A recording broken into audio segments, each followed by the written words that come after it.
रोहिंग्याओं पर प्रशासन ने एक बड़ा एक्शन लिया है। दरअसल रोहिंग्याओं की घुसपैठ जिस तरीके से तेजी के साथ भारत में बढ़ रही है, उसको देखते हुए जम्मू में रोहिंग्याओं पर एक्शन के तौर पर उनका बिजली और पानी का कनेक्शन काट दिया गया है। रिपोर्ट देखिए।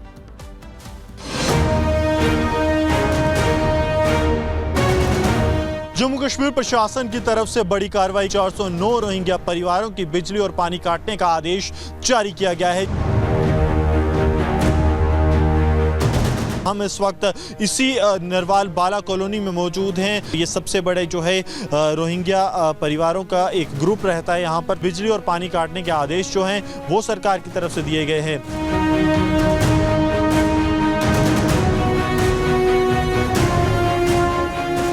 पार्टी आया था, बोला है बिजली का वो पानी का आकर वो पानी का नलका बंद कर दिया, बिजली का तार काट दिया।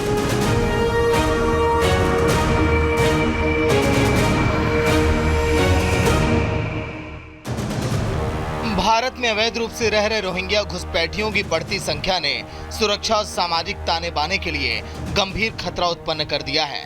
ये लोग छोटे मोटे अपराधों से लेकर बड़ी आतंकवादी गतिविधियों में शामिल पाए गए हैं, जिससे देश की आंतरिक सुरक्षा पर भारी दबाव बना है।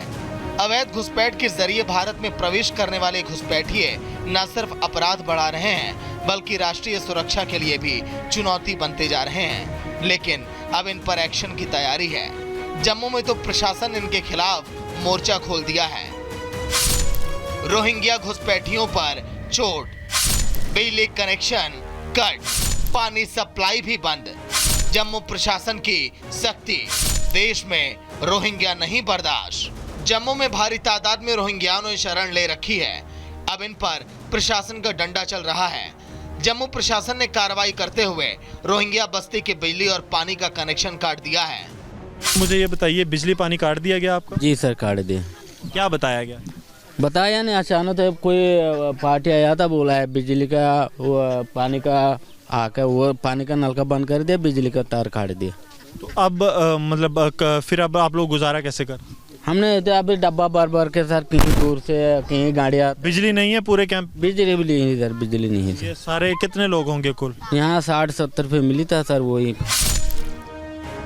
वहीं रोहिंग्या शरणार्थियों की अवैध घुसपैठ को रोकने और सार्वजनिक सुरक्षा सुनिश्चित करने के लिए जम्मू पुलिस ने लोगों से अपील की है कि बिना किसी सत्यापन के किसी को भी मकान किराए पर ना दें। प्रशासन का डंडा तो चल रहा है, लेकिन सवाल उठ रहा है कि सुजमा सैन्य कैंप के आसपास रोहिंग्याओं की बस्ती किसने बसा कर दी, कैसे बिजली और पानी के कनेक्शन मिल गए। आम नागरिक को बिजली पानी की स्थायी सुविधा लेनी हो तो विभागों की औपचारिकताएं पूरी करने में कई महीने लग जाते हैं, लेकिन रोहिंग्याओं की बस्ती में विभागीय अधिकारी कनेक्शन देने पहुंच जाते थे। दरअसल रोहिंग्याओं के सिर पर कश्मीर केंद्रित सियासतदानों का हाथ रहा है। जम्मू में साजिश के तहत बसाए गए रोहिंग्याओं को हर सरकारी सुख सुविधा दी गई। बिजली से लेकर पानी सब कुछ मुफ्त है, जहां तक कि रेलवे और नगर निगम में भी अस्थायी नौकरियां भी। खाली सरकारी जमीनों पर रोहिंग्याओं को झुग्गियां बनाकर बसाना, कश्मीर के कुछ गैर सरकारी संगठनों की भी समय समय पर मदद मिलना, बाकायदा पुलिस को भी हिदायतें थी कि जहां भी रोहिंग्या बैठे हैं उन्हें सुरक्षा दी जाए। अनुच्छेद 370 की आड़ में कश्मीरी हुक्मरान की मनमानी आज सबके सामने है।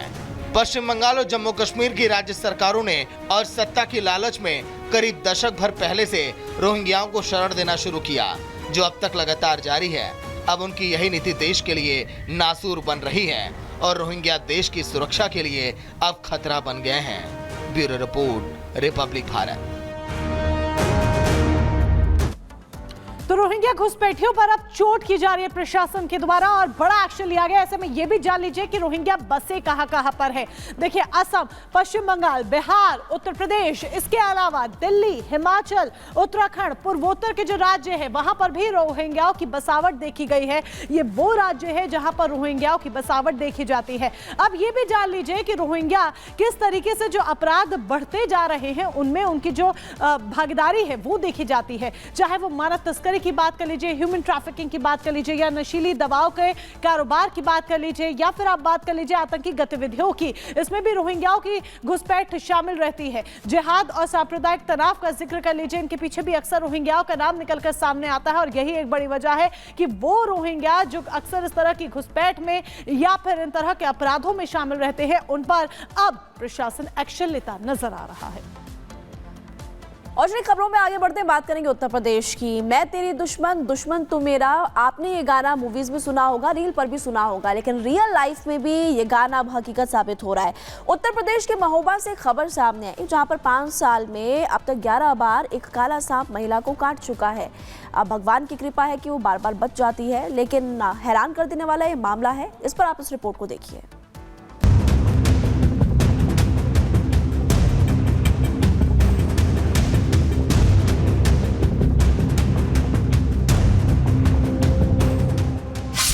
महोबा में नागिन का इंतकाम,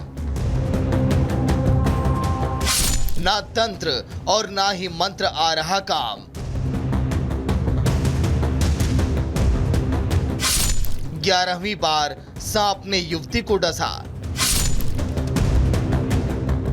अक्सर गांव में सांपों को लेकर तरह तरह की कहानियां सुनने को मिलती हैं। कहानियों को कुछ लोग सही भी मानते हैं और कुछ लोग उसे मनगढ़ंत भी बताकर अंधविश्वास का नाम दे देते हैं। हालांकि कुछ ऐसी भी घटनाएं होती हैं जो असमंजस में डाल देती हैं और लोग सोचने पर मजबूर हो जाते हैं। ऐसी एक घटना सामने आई है जहां पर एक सांप लड़की को 11वीं बार डसा है।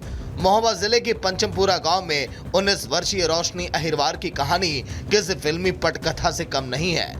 पिछले 5 सालों में काला सांप लगातार उसका पीछा कर रहा है और उसे बार बार डस रहा है। हालिया घटना में सांप ने उस समय हमला किया जब रोशनी खाना बनाने के लिए कंडे निकाल रही थी, जिसके बाद उसे तत्काल हॉस्पिटल में एडमिट किया गया। हालत गंभीर होने की वजह से उसे झांसी रेफर कर दिया गया है। वहीं मामले को लेकर परिजनों ने एक चौंका देने वाली कहानी भी बताई। यहाँ अस्पताल में एक रोशनी नाम की 19 साल की लड़की भर्ती होती है बार बार, और उसके परिजन द्वारा या उसके द्वारा बताया जाता है कि उसे किसी जहरीले कीड़े ने काटा है, लेकिन यहाँ उपचार करने के बाद वो सही हो जाती है। और कई बार मतलब परिवारजन ही कहते हैं कि उसके 10वीं बार उसको सांप ने काट लिया है, लेकिन वो हर बार यहाँ उपचार होने के बाद सही हो जाती है। मामले की जानकारी देते हुए युवती के पिता ने बताया कि रोशनी 2019 में खेत में चने की भाजी तोड़ रही थी। इसी दौरान उसका पैर काले सांप पर पड़ गया और उसे डस लिया था। उसके बाद से सांप रोशनी के पीछे पड़ गया है। एक दफा तो इलाज के दौरान ही अस्पताल की बेड पर सांप ने काट लिया था। अब तक सांप 11 बार अपना शिकार बना चुका है। हालांकि बेटी को सांप से बचाने के लिए ओझा और तांत्रिक के पास भी गए, जहां भगवान शिव का अभिषेक करने के उपाय बताए गए, लेकिन कुछ दिन बाद फिर सांप ने उसे डस लिया। उसको 10 बार का सांप काट चुका है और मैं इसी अस्पताल में दिखाता रहा हूँ और ठीक हो गया है। तो इस बार अब डॉक्टर साहब कहते झांसी जाओ, तो मैं साहब कहाँ लेकर जाऊँ झांसी। सबको दिखाया है साहब, और मैं बैठा भी नहीं रहा हूँ, खुद दिखा चुका हूँ मैं सब लिहाज। तो उन्होंने यही बताया कि भाई जिसको दिखाया पुण्य धर्म करते रहे, जो पुण्य धर्म बताया वो मैंने काट दिया। घर ही में काटता है और जैसे कहीं रिश्तेदारी में चली जाए तो वहाँ भी काट लेता है और मैं वहाँ से फिर अस्पताल में लेके आता हूँ। वहीं सबसे हैरान कर देने वाली बात तो युवती के जीजा ने बताई। युवती के जीजा का कहना है कि सांप रोशनी को घर पर ही नहीं डसता, बल्कि रोशनी जब किसी रिश्तेदारी में जाती तो सांप उसका पीछा कर वहां भी पहुंच जाता है और वहां भी उसे डस लेता है। 2019 में भाजी तोड़ने गई थी खेत में, तो इनके पैर के नीचे अचानक सर्प दब गया, तो उस समय उसने तुरंत काट लिया।